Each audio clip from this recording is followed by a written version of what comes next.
വിഭാഗം രാഷ്ട്രീയ പാർട്ടികളും പ്രവർത്തിക്കുന്നത് ആർക്ക് വേണ്ടിയാണ്? ജനങ്ങളുടെ ക്ഷേമത്തിന് വേണ്ടിയാണ്. ജനങ്ങൾ എന്നുള്ളതിൽ മുസ്ലിം, ക്രിസ്ത്യൻ, ഹിന്ദു എന്നങ്ങനെയാണോ? എല്ലാ വിഭാഗം ഉണ്ടാവും.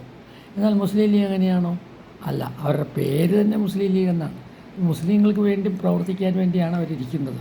അവർ ജയിച്ചു വന്നവരാരൊക്കെയാണ്? എല്ലാ മുസ്ലിങ്ങളാണ്.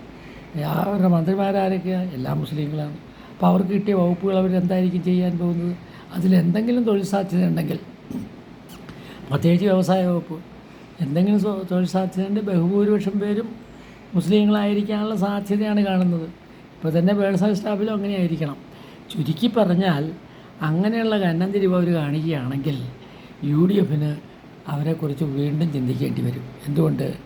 UDF വന്നിരിക്കുന്നത് ഒട്ടേറെ മതജാതി വിഭാഗങ്ങളുടെ വോട്ട് വാങ്ങിച്ചുകൊണ്ടാണ്, മുസ്ലിങ്ങളുടെ മാത്രമല്ല. അതവർ വിചാരിക്കുന്നവർക്ക് നല്ലതാണ്.